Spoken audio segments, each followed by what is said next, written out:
ஒரு மேனுஃபேக்சரிங் இண்டஸ்ட்ரியில் யூஸ் பண்ணக்கூடிய பிஎல்சிஸை பற்றி தான் பார்த்துட்டு இருக்கோம். அதில் இப்போ நம்ம ராக்வெல் ஆட்டோமேஷனோட RSLogic 5000 சாஃப்ட்வேரை எப்படி யூஸ் பண்ணுறது அப்படின்றத பற்றி தான் பார்த்துட்டு இருக்கோம். அதில் வரைக்கும் என்னெல்லாம் பார்த்துருக்கோம் அப்படின்னா, ஒரு பிஎல்சியோட ஹார்ட்வேர்ஸ் எப்படி ஆட் பண்ணுறது, பிஎல்சியோட சேசிஸில் இருக்கக்கூடிய hardwares, remote IO stations, drives, third party device இதெல்லாம் எப்படி ஆட் பண்ணுறது, அப்புறம் ப்ரோக்ராமிங் டூல்ஸ்லாம் நம்ம எப்படி யூஸ் பண்ணுறது, அப்புறம் இன்ஸ்ட்ரக்ஷன் அதாவது பிட் லாஜிக் இன்ஸ்ட்ரக்ஷனு, டைமர் கவுண்டரில் இருக்கக்கூடிய ஆன் டிலே டைமில் இதெல்லாம் எப்படி யூஸ் பண்ணுறது அப்படின்ற வரைக்கும் பார்த்தோம். பட் கண்டினியூட்டியாக இன்றைக்கி நம்ம என்ன பார்க்க போகிறோம் அப்படின்னா, நம்ம up counter, down counter, reset இதெல்லாம் எப்படி யூஸ் பண்ணுறது, அதாவது நம்மளோட ஸ்டார்டர் கான்ட்ராக்டரில் இருக்கக்கூடிய கான்ட்ராக்டரை நம்ம டைம் பேஸ்ட் ரீப்ளேஸ்மெண்ட் பண்ணுறதுக்கு எப்படி நம்ம ப்ரோக்ராம் எழுதுறது அப்படின்றத பற்றி தான் நம்ம பார்க்க போகிறோம். என்ன திடீர்னு இந்த டாபிக் பற்றி பார்க்குறோம் அப்படின்னா, நம்ம பார்த்துட்டு இருக்கோம் இன்ஜினியரிங் ஸ்டூடெண்ட்லேருந்து மேனேஜர் எப்படி ஆகுது அப்படின்னு சீரிஸை பற்றி பார்த்துட்டு இருக்கோம். எப்படி டேரெக்டாக மேனேஜர் ஆக முடியும் அப்படின்னு கேட்டிங்கன்னா, அதுக்கான ஸ்ட்ராட்டஜி வீடியோட லிங்க் வந்து டிஸ்கிரிப்ஷனில் ஐபட்டில் கொடுத்துருக்கேன், செக் பண்ணி பாருங்கள். நம்ம என்ன பார்த்தோம், ஆரம்பத்துலேருந்து ஒரு 5 விஷயத்தில் ஃபோக்கஸ் பண்ணோம் அப்படின்னா வாய்ப்பு கிடைக்கும்போது சரியான நேரத்தில் லீடர் எல்லாம் சொல்லி பார்த்தோம். அதில் ஃபஸ்ட்டு ஸ்டெப்பாக இருக்கக்கூடிய டெக்னிக் ஸ்கில், அது சம்மந்தமான எக்ஸ்பீரியன்ஸை ஷேர் பண்ணி ட்ரை பண்ணிட்டு இருக்கோம். அது மட்டும் இல்லாமல் நீங்கள் ஒரு எலக்ட்ரிக்கல் இன்ஜினியராக கரியர் ஸ்டார்ட் பண்ணிங்க அப்படின்னா உங்கள் டெக்னிக்கல் ஸ்கில்ல என்ன சீக்வன்ஸில் டெவலப் பண்ணணும் அப்படின்றதுக்கான ரூட் மேப் டெவலப் பண்ணியிருக்கோம். அந்த ரூட் மேப்பில் நம்ம எங்கே இருக்குன்னு பார்த்தீங்கன்னா அலன் வேலி பிஎல்சி பற்றி பார்த்துருக்கோம். அந்த அலன் வேலி பிஎல்சியில் இன்றைக்கி நம்ம அப் கவுண்டர், டவுன் கவுண்டர்லாம் எப்படி நம்ம யூஸ் பண்ணுறது அப்படின்றத பற்றி தான் பார்க்க போகிறோம்.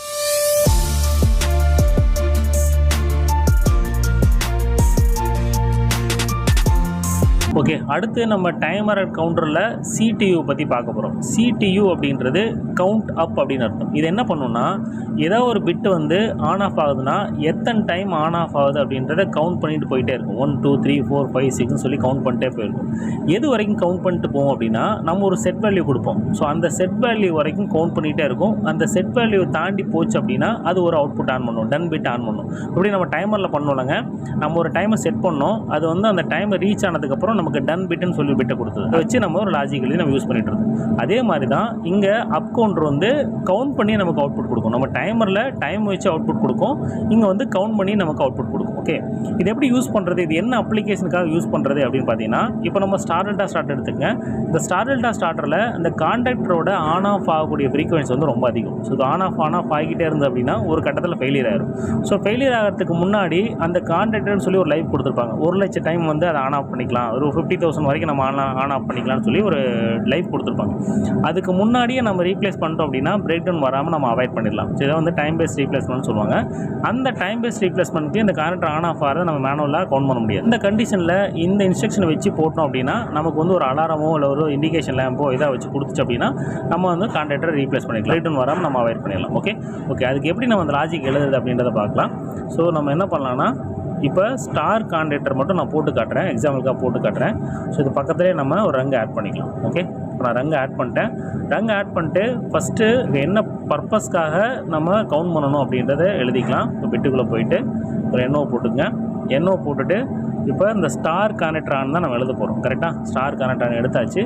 எடுத்து முடிச்சதுக்கப்புறம் இதை நம்ம கவுண்ட் பண்ணணும். கவுண்ட் பண்ணுறதுக்கு நம்ம இதில் போயிட்டு அப் கமாண்ட் ஓகே போட்டாச்சு. ஓகே, இப்போ போட்டுட்டு இப்போ ஸ்டார் கான்டக்டர் கவுண்ட் ஓகே போட்டுங்க. அப்படி ஒரு பேர் கொடுத்துங்க. நீங்கள் எந்த ஒரு இன்ஸ்ட்ரக்ஷன் போட்டீங்கனாலும் அதுக்கு நம்ம பேர் கொடுக்கணும். ஸோ கொடுத்து அதை சேவ் பண்ணிக்க. ஓகே, சேவ் பண்ணி முடிச்சுட்டு நமக்கு இங்கே எரர் போயிடுச்சு. அடுத்து நம்ம டைமரில் செட் பண்ண மாதிரியே எவ்வளோ கவுண்ட்டுக்கு அப்புறம் எனக்கு வந்து அவுட்புட் வரணும்னு சொல்லி நம்ம கொடுக்கணும். ஓகே, இப்போ நான் வந்து ஒரு 5 கவுண்டர் கொடுத்துக்கிறேன். இப்போ நீங்கள் கான்ட்ராக்டர் பண்ணும்போது ஒரு 50,000 கவுண்டு, 1,00,000 கவுண்டர் மாதிரி நீங்கள் ஒரு லைஃப் சைக்கிளை வச்சு நீங்கள் செட் பண்ணிக்கலாம். ஓகே செட் பண்ணி முடிச்சாச்சு. அடுத்து இதிலிருந்து நமக்கு என்ன வேணும் அப்படின்னா, இங்கேருந்து இன்னொரு ரங்கு ஆட் பண்ணிக்கங்க. ஃபஸ்ட்டு இதை ஃபைனலைஸ் பண்ணிக்கங்க, ஏன்னா நம்ம எடிட் பண்ணும்போது கன்ஃபியூஸ் ஆகிரும். ஜஸ்ட்டு ஃபைனலைஸ் பண்ணிவிட்டு அடுத்து இங்கே வச்சு இன்னொரு ரங்கு ஆட் பண்ணிக்கங்க. ஓகே, ரங்கு ஆட் பண்ணிட்டு இங்கே நம்ம அதே மாதிரி ஒரு பிட்டை போயிட்டு என்ஓ போடலாம். என்ஓ போட்டுட்டு அந்த பேரை போடுங்க, ஸ்டார் கான்ட்ராக்டர் கவுண்ட்டு. இந்த கவுண்ட்டோட டன் பிட் இப்போ நம்ம டைமரில் எப்படி போட்டோம்லங்க அதே மாதிரி அவனோட டன் பிட்டை எடுத்து போட்டுக்குங்க. டன் பிட்டை போட்டுட்டு இங்கே ஒரு அவுட்புட் போட்டுக்கலாம். ஓகே, ஸோ என்னென்னா ஸ்டார் கான்ட்ராக்டர் மெயின்டெனன்ஸ்னு போட்டுங்க. Okay, NTENANC maintenance. ஓகே, இந்த மாதிரி ஒரு அவுட்புட் வந்து நமக்கு ஆன் ஆகணும். இதை நம்ம சேவ் பண்ணிக்கலாம்.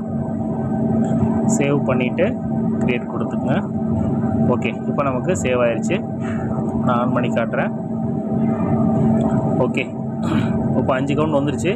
இப்போ நான் ஆன் பண்ணி பார்ப்போம். Main contractor on, start boost button. Okay, start boost button okay, இது பார்த்தீங்கன்னா ஃபஸ்ட்டு ஒரு டைம் ஆன் ஆயிடுச்சு. இப்போ நான் அதை வந்து ஸ்டாப் பண்ணுறேன். ஸ்டாப் பண்ணோடனே எனக்கு ஸ்டாப் ஆயிடுச்சு. அடுத்து நான் 2வது டைம் ஆன் பண்ணுறேன். 2வது கவுண்ட் வந்துடுச்சு. ஓகே, திரும்ப நான் 3வது டைம் போடுறேன். 3வது டைம் பண்ணும்போது எனக்கு 3 கவுண்ட் வந்துடுச்சு. ஓகே, அடுத்து ஸ்டாப் பண்ணுறேன். ஸ்டாப் பண்ணிட்டு மறுபடியும் 4வது கவுண்ட் வந்துடுச்சு. ஸோ அடுத்து நல்லா கவனிங்க, 5வது கவுண்ட் என்ன நடக்குதுன்னு. நான் ஸ்டார்ட் பண்ணோடனே 5வது கவுண்ட் வந்துடுச்சு. 5வது கவுண்ட் ரீச் ஆன உடனே எனக்கு வந்து ஸ்டார்டர், கான்டாக்டர், மெயின்டெனன்ஸ் சொல்லி இன்புட் கொடுத்துருச்சு. ஓகே, ஸோ இந்த மாதிரி நீங்கள் செட் பண்ணிட்டு இந்த பிட்டை கொண்டு போய் ஒரு இண்டிகேஷன் லேம்போ இல்லை ஹூட்டரோ இல்லை வந்து ஒரு அலாரம் டேகோ கொடுத்துட்டிங்க அப்படின்னா நம்ம இது ஃபெயிலியர் ஆகிறதுக்கு முன்னாடியே நம்ம ரீப்ளேஸ் பண்ணிக்கலாம். ஓகே, இது வந்து அப் கவுண்டருக்கு. இதே டவுன் கவுண்டர் எடுத்திங்க அப்படின்னா இதுக்கு அப்படியே ஆப்போசிட். ஸோ இங்கே பார்த்தீங்கன்னா சிடியு வந்து அப் கவுண்டரு, சிடிடி வந்து டவுன் கவுண்டர். ஓகே, டவுன் கவுண்டருக்கு வந்து ஜஸ்ட்டு நான் அதுலேயே நான் மாற்றி காட்டுறேன். சிடியு அப் கவுண்டர் டவுன் கவுண்டராக மாற்றி காட்டுறேன். உங்களுக்கு அப்படியே ரிவேஸாக நடக்கும். ஓகே, நம்ம ஆஃப் டிலே ஆன் டிலேயில் பண்ணோம்லங்க, அதே மாதிரி ரிவேஸாக நடக்கும். அதை நான் போட்டு காட்டுறேன். இதில் போய்ட்டு இங்கேயே நீங்கள் மாற்றிக்கலாம். என்வன்சி மாற்றுறோங்க, அந்த மாதிரி இங்கே போய்ட்டு அப் கவுண்டராக டவுன் கவுண்டராக நீங்கள் இங்கே போய் மாற்றிக்கலாம். ஓகே, இப்போ நான் மாற்றிட்டேன். ஸோ மாற்றும் போது இங்கே கவனிக்க வேண்டிய விஷயம் என்ன அப்படின்னா, நீங்கள் செட் பண்ணக்கூடிய வேல்யூ வந்து இந்த இடத்துல அக்யூமுலேட்டராக நீங்கள் வேல்யூ செட் பண்ணணும். அப்போ தான் உங்களுக்கு அது நடக்கும். ஓகே, இப்போ நான் வந்து இங்கே நான் 10ன்னு வச்சுக்கிறேன்னு வச்சுங்களேன். 10ன்னு வச்சுட்டேன். இங்கே வந்து என்னென்னா இங்கே ஆப்போசிட்டில் நடக்கும். இங்கே என்சியாக வைக்கணும். இது வந்து என்சியாக வச்சுக்கோங்க. என்சியாக வச்சுட்டு செட் வேல்யூ நம்ம ஆப்போசிட்டில் கொடுக்குறோம். இப்போ 10ன்னு கொடுக்குறோம். ஓகே, ஸோ இங்கே நம்ம வந்து இங்கே வந்து என்ன பண்ணோன்னா இங்கே நீங்கள் 10ன்னு கொடுத்துருங்க. ஃபஸ்ட்டு நான் 0ன்னு வச்சு காட்டுறேன். உங்களுக்கு எப்படி ரியாக்ட் ஆகுதுன்னு பாருங்கள். நீங்கள் என்ன வேல்யூ வைக்கிறீங்களோ அங்கேருந்து அப்படியே மைனஸில் போகும். இப்போ நான் உங்களுக்கு காட்டுறேங்க. போயிட்டு ஸ்டார்ட் பூஸ்ட் பட்டன் ப்ரெஸ் பண்ணுறேன். பண்ண உடனே பாருங்கள் நீங்கள் மைனஸில் போகும். ஸ்டார் கனெக்டர் ஆனே ஆகலை. ஃபஸ்ட்டு அதுக்கு நீங்கள் இதை ஸ்டாப் பண்ணிக்கணும். ஓகே, இப்போ நான் ஸ்டார்ட் பண்ணிட்டேன். ஸ்டார்ட் பண்ண பாருங்கள் மைனஸில் போக ஆரம்பிக்குது. ஸோ நீங்கள் மறுபடியும் இன்னொரு டைம் பாருங்கள். அடுத்து பண்ணும்போது அப்படியே இருக்கிற இடத்துலேருந்து மைனஸ் ஆகிட்டு போயிட்டே இருக்கும். ஓகே, ஸோ அதனால் நம்ம என்ன பண்ணோம்னா ஸ்டாப் பண்ணிக்கோங்க. ஸ்டாப் பண்ணிட்டு இங்கே நம்ம வேல்யூ வைக்கணும். இப்போ வந்து 5ன்னு ஒரு வேல்யூ வைக்கிறோன்னு வச்சுக்கங்களேன். 8ன்னு வச்சுக்கோங்க. 8ன்னு வச்சாச்சு. எனக்கு 5 வரும்போது எனக்கு முன்னாடி தெரியணும். எனக்கு மெயின்டெனன்ஸ் வரும்போது எனக்கு மெயின்டெனன்ஸ் பண்ணணும்னு சொல்லணும் அப்படின்ற கண்டிஷனில் இது நமக்கு சூட்டபுளாக இருக்கும். பாருங்கள், நான் காட்டுறேன். இப்போ 8லேருந்து அப்படியே மைனஸ் ஆகிட்டு போயிட்டே இருக்கும். இப்போ மைனஸ் ஆகிடுச்சு. அடுத்து 5 வரும்போது என்னோடய டன் பிட் கட் ஆகும். பாருங்கள், இப்போ 6 வந்துருச்சு. அடுத்து நல்லா நோட் பண்ணுங்கள். இப்போ நான் செட் பண்ணிட்டேன். 5 வரும்போது என்னோடய பிட்டை வந்து கட் ஆகிடுச்சு. 5க்கு கீழே போதும் பார்ப்போம். ஓகே, 5க்கு கீழே போகும்போது என்னோடய டன் பிட் கட் ஆகிடுச்சு. டன் பிட் கட் ஆகிட்டு என்னோட மெயின்டெனன்ஸ் பண்ணுங்கன்னு சொல்லி காமிக்குது. ஓகே, அந்த மாதிரி on delay timer, off delay டைமரை நம்ம திருப்பி போட்டு யூஸ் பண்ணிக்கலாம். ஸோ மெயினாக நீங்கள் அப் கவுண்டர் யூஸ் பண்ணினாலே போதுமானது.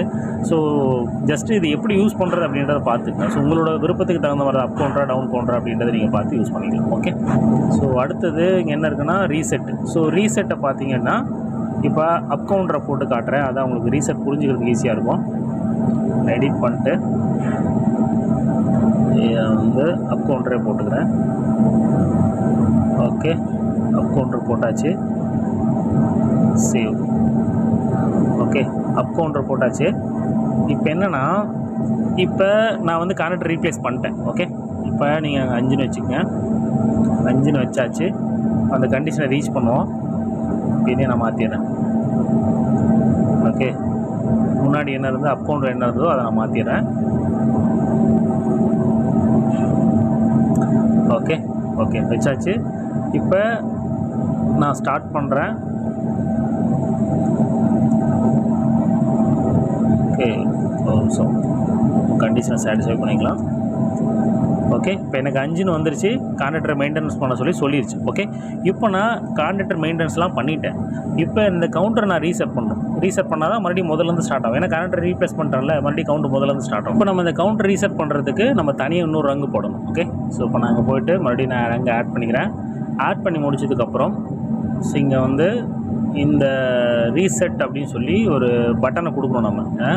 நம்ம வந்து மிஷின்லேயே ஒரு பட்டன் கொடுக்கணும். ரீசெட் பண்ணியாச்சு, கான்ட்ராக்ட் ரீப்ளேஸ் பண்ணியாச்சுன்னு சொல்லி ஒரு இன்புட் கொடுக்கணும். ஓகே, அதுக்கு என்ன பண்ணலான்னா இங்கே ஒரு NO போட்டுங்க. நீங்கள் வந்து கான்ட்ராக்டர் ரீப்ளேஸ்ட் ஓகே அப்படின்னு ஒரு இன்புட் கொடுத்துக்கலாம். ஸோ கொடுத்துட்டு அதை நீங்கள் சேவ் பண்ணிக்கோங்க. ஓகே, சேவ் பண்ணியாச்சு. ஓகே, இப்போ இங்கே அவுட்புட் போடல, அதனால் எரர் காமிக்குது. ஸோ அடுத்து என்ன பண்ணலான்னா வச்சுட்டு டைமர் அண்ட் கவுண்டருக்குள்ளே போயிட்டு ரீசெட். ஓகே, ஸோ எதை ரீசெட் பண்ணணும் அப்படின்றது இங்கே நம்ம சொல்லணும். ஓகே, இப்போ நம்ம என்னென்னா ஸ்டார் கான்ட்ராக்டர் கவுண்ட். ஓகே, இந்த கவுண்டர் தான் நம்ம ரீசெட் பண்ண போகிறோம். ஸோ அதே சேம் நேமை தான் கொடுக்கணும். புதுசாக பேர் கொடுத்துடக்கூடாது, நல்லா நோட் பண்ணிக்கோங்க. ஸோ இதை கொடுத்துட்டு நம்ம ஃபைனல் பண்ணிக்கோங்க. ஃபைனல் பண்ணி முடிச்சாச்சு. ஓகே, ஸோ ஃபைனல் பண்ணி முடிச்சதுக்கப்புறம் இப்போ நான் கான்ட்ராக்டர் ரீப்ளேஸ் பண்ணிட்டேன், புது கான்ட்ராக்டரு. இப்போ நான் கொண்டு போய் ரீசெட் கொடுத்தேன்னா என்னோடய கவுண்ட் ரீசெட் ஆகிடுச்சு. ஓகே, நான் திரும்பவும் போயிட்டு நான் ஸ்டார்ட் பண்ணுறேன். சரி, ஃபஸ்ட்டு நம்ம ஸ்டாப் பண்ணிக்கலாம். இப்போ நான் போயிட்டு ஸ்டார்ட் பண்ணோடனே ஃபஸ்ட்டு கவுண்ட்.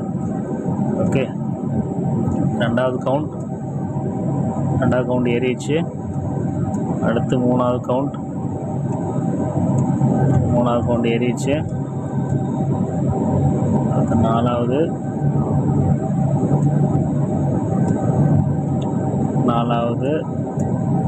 அடுத்து அஞ்சாவது. ஓகே, அஞ்சாவது நோட் பண்ணுங்கள். அஞ்சாவது பண்ணும்போது நமக்கு மெயின்டெனன்ஸ் வந்துடுச்சு. ஓகே, மெயின்டெனன்ஸ் ரீச் ஆகிடுச்சு.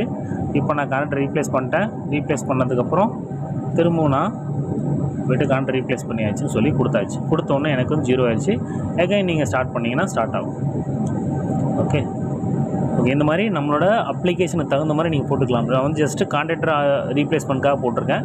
இதை வந்து நீங்கள் ஒரு ரெகுலர் ஆட்டோமேஷன் ப்ராசஸ்க்கு ஒரு பேக்கிங் மெட்டீரியலாக இருக்கலாம், இல்லை வந்து ஃபில்லிங் மெட்டீரியலாக இருக்கலாம்.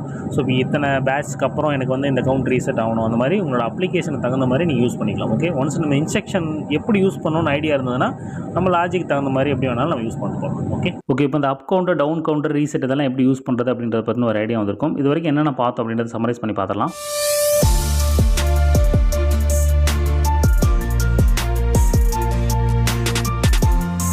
ஃபஸ்ட்டு இந்த கவுண்டர் என்ன பர்பஸ்க்காக அப்படின்னா, ஏதோ ஒரு விஷயத்தை கவுண்ட் பண்ணுறதுக்காக நம்ம யூஸ் பண்ணுறோம். இங்கே வந்து எக்ஸாம்பிள் என்ன பார்த்தோம், ஸ்டார்டர் கான்ட்ராக்டரில் இருக்கக்கூடிய கான்ட்ராக்டர் டைம் பேஸ்ட் ரீப்ளேஸ்மெண்ட் பண்ணுறதுக்காக இந்த கவுண்டர் யூஸ் பண்ணுறோம். அதுக்கு வந்து ஆல்ரெடி நம்ம ஸ்டார்டர் லாஜிக் இருந்தது. அதனோட ஸ்டார் கான்ட்ராக்டரோட பிட் எடுத்து கொண்டு போய் ஒரு கவுண்டர் நம்ம ஆன் பண்ணுறோம். அந்த கவுண்டரில் நம்ம எவ்வளோ கவுண்ட் வேணும் அப்படின்றத நம்ம ப்ரீசெட் வேல்யூ செட் பண்ணுறோம். செட் பண்ணோன்னா அக்யூமுலேட்டர் வரும். அக்யூமுலேட்டர் வந்து அந்த வேல்யூ ரீச் ஆனதுக்கப்புறம் டன் பிட் வரும். டன் பிட்லேருந்து நம்ம அந்த ஒரு பிட்டை கிரியேட் பண்ணிக்கலாம். அதாவது கான்ட்ராக்டர் ரீப்ளேஸ் பண்ணணுமா, மெயின்டெனன்ஸ் பண்ணணுமான்னு சொல்லி நம்ம லேம்போ அல்லது HMI அலாரம் மூலமாக நம்ம கொடுத்துக்கலாம். இதே மாதிரி ஆஃப் டிலே டைமரும் சேம் கான்செப்ட் தான். ஸோ அதில் என்னென்னா நம்ம அந்த preset value accumulator value set பண்ணுறது நம்ம உல்ட்டாவாக செட் பண்ணணும். இப்போனா அக்யூமுலேட்டர் வேல்யூவில் நம்ம அப் கவுண்டரில் ப்ளஸில் போகும், இந்த டவுன் கவுண்டரில் வந்து நெகட்டிவில் போகும். ஸோ அதனால் அதனோட வேல்யூவை மாற்றி செட் பண்ணி இந்த NONC மாற்றுறது மூலமாக நமக்கு ஃபைனல் அவுட்புட் கிடைக்கும். அதிலிருந்து நம்ம எடுத்துக்கலாம். அதே மாதிரி ரீசெட் பண்ணுறதுக்கு, அதாவது அந்த கவுண்டர் ரீசெட் பண்ணுறதுக்கு பார்த்திங்க அப்படின்னா நம்ம ஒரு பிட்டை யூஸ் பண்ணி நம்ம ரீசெட் அப்படின்னு இன்ஸ்ட்ரக்ஷன் யூஸ் பண்ணுறது மூலமாக இந்த அக்யூமுலேட்டர் வேல்யூ வந்து நமக்கு 0 ஆயிரும்னு சொல்லி பார்த்தோம். இதே மாதிரி நம்ம அடுத்த வீடியோவில் எதை பற்றி பார்க்க போகிறோம் அப்படின்னு பார்த்தீங்கன்னா, நம்ம அந்த இன்புட் அவுட்புட் குரூப்பில் இருக்கக்கூடிய இந்த மெசேஜ் இன்ஸ்ட்ரக்ஷனு, GSV, SSV இதெல்லாம் எப்படி நம்ம யூஸ் பண்ணுறது அப்படின்றத பற்றி தான் அடுத்த வீடியோவில் டீட்டெயிலாக பார்க்க போகிறோம். தேங்க்யூ.